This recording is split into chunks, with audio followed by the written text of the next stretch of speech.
Atsa, papastem tsika sun.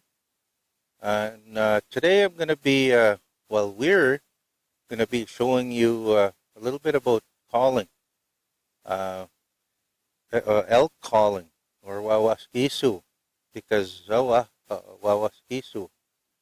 And wawaskisu, when they call, when they go into their rut, they usually start about the middle of August. They're one of the first ungulates to start their rut. And with wawaskisu, they start their rut in the middle of August. So middle of summer, that's when they begin their rut, and they go right into. Right now, we're into early November, and some of them they're just finishing up their rut. But normally they'd go for the from one moon, the middle of August. The harvest moon is usually when they start, and then they go right to the next moon, which is the September full moon, and that's usually the height of their calling. So they call the most on that September full moon, and then after that they slowly stop as they find their mates and they finish their rut for the year. But like I said, we're going into November here, and some of them, the odd one is still calling because they haven't found a mate. But there are two things that you absolutely must have if you're going to go calling wawaskisu or elk. That is your bugle, your call, because we want to project that and make the sound of the calls as loud as possible. So this is a standard elk calling bugle, but it just projects the sound and makes it louder. The other thing we need is our some bugles do come with a built-in reed with them, so that all you got to do is blow in them, and you can make the sound of an elk. But most of the time, it's best to buy the diaphragms.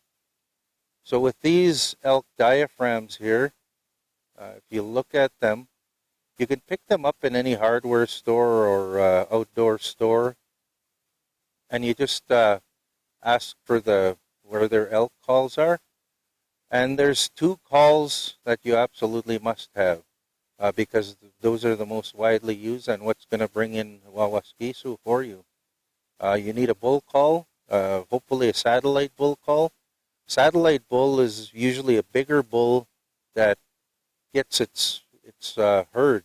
It's a herd bull, so it's a bigger bull that generally can get up from 5 to 20 cows in its harem, and that's how many cows it'll gather for itself during the mating season. But with the reeds, they just go in your mouth because the elk makes a really high pitched sound that we absolutely cannot produce with our voice because it's a high pitched scream. And no matter how hard you try, it's really hard to try and get that sound to come out of our throats. So this is really helpful. For myself, I'm not very much of a caller of wawaskisu. I grew up hunting muswa, so I'm a moose caller. However, my son, Devin here, he's uh, almost the perfect expert at calling elk. This is one of the wawaskisu that he got this fall by calling them in, and he knows how to do the calls and how to make the calls. So we're just going to demonstrate what they look like today. So the first call Devin's going to make for you is a bull locator call, because a bull locator call is when, uh, whether it's an older bull or a younger bull, they're out there looking for mates and they're calling. So they're just making short calls just to see if a cow is going to call back to them or another bull is going to challenge them. But it's called a locator call. And once they do hear an answer, they'll continue making that locator call until they can locate where that other bull is or where that cow is. That's why they call it a locator call. So he's just going to show you what the locator call sounds like.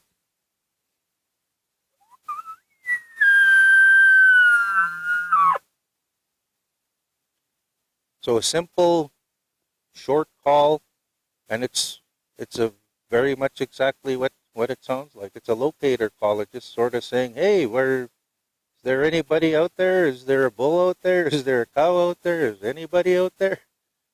And that's what they'll make that call, and it'll go quiet for a while. If they don't hear nothing, they'll try another locator call, and until they get an answer back.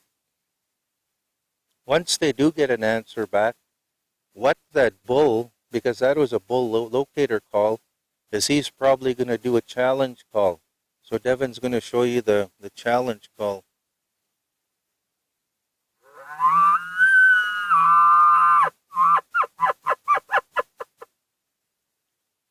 And there's really no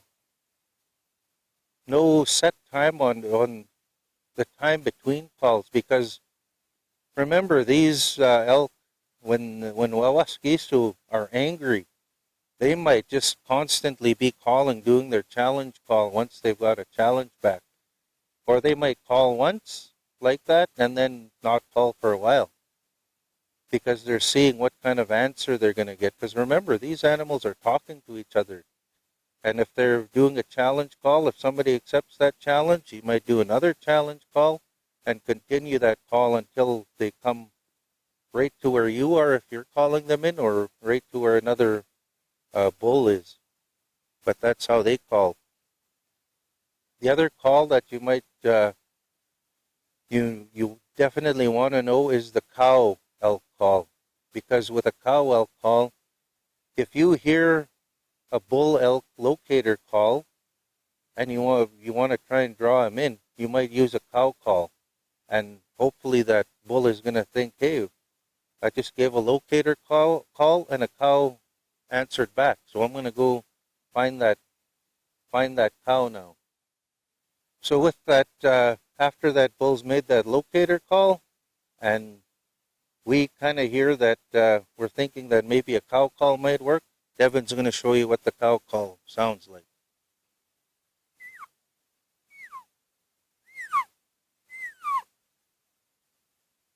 So just a quiet little squeaking call, and that is the cow call.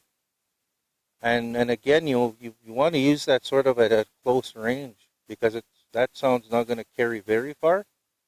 But it's still, if it's close enough and that bull stopped, you might give a cow call, and that's going to bring him into you.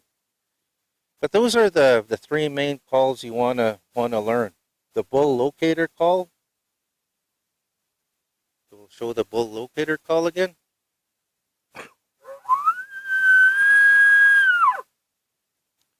The bull challenge call.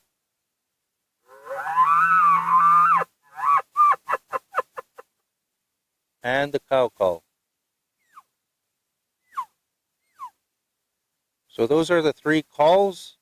If you can learn how to do those, go pick up a reed, pick up your bugle there to broadcast your voice a little further, and go give it a call anytime after mid-August, right into late September. And hopefully you'll hear that Wawaskisu call back to you. So that's how we call elk. Sa maaga.